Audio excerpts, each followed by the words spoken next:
जय श्री राम दोस्तों आज हम बात करेंगे एकलव्य की। यह महाभारत काल की बात है, जब भारत के एक जंगल में एकलव्य नाम का एक बालक अपने माता पिता के साथ रहता था। वह अनुशासित बालक था और उसके माता पिता ने उसकी परवरिश अच्छे संस्कारों के साथ की थी। एकलव्य की धनुर्विद्या में बहुत रुचि थी, लेकिन जंगल में इसके लिए साधन उपलब्ध नहीं थे। इसलिए वह गुरु द्रोणाचार्य से धनुर्विद्या सीखना चाहता था। गुरु द्रोणाचार्य उन दिनों राजकुमारों अर्थात पांडव और कौरवों को धनुर्विद्या सिखा रहे थे और उन्होंने भीष्म पितामह को वचन दिया था कि वह राजकुमारों के अलावा किसी को भी धनुर्विद्या का ज्ञान नहीं देंगे।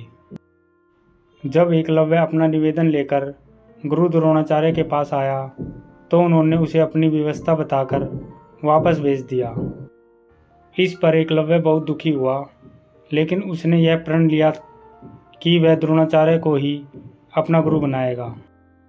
शारीरिक रूप से गुरु की अनुपस्थिति के चलते उसने उनकी मिट्टी की मूर्ति बनाई और उसके सामने तीर कमान चलाने का अभ्यास करने लगा।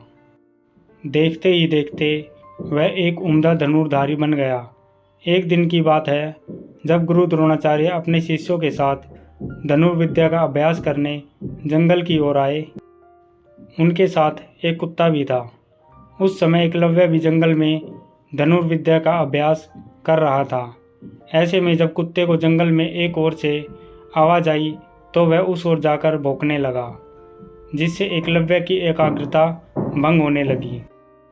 इस वजह से कुत्ते को चुप कराने के लिए एकलव्य ने उसके मुंह में कुछ इस प्रकार बाण चलाए कि उसका भौंकना भी बंद हो गया और उसे कोई चोट भी न आई। कुत्ता वापस द्रोणाचार्य के पास भाग गया।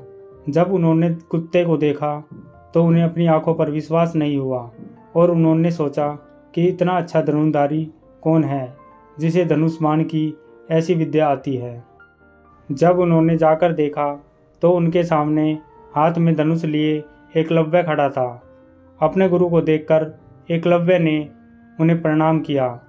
द्रोणाचार्य ने उससे पूछा कि उसने यह विद्या किससे सीखी, तो एकलव्य ने बताया कि वह किस प्रकार उनकी मूर्ति के सामने प्रतिदिन अभ्यास करता है।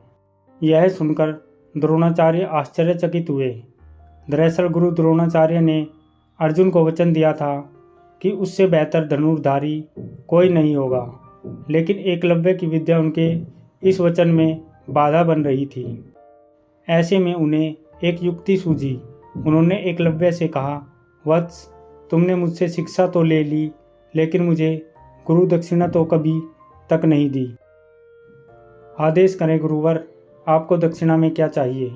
एकलव्य ने कहा।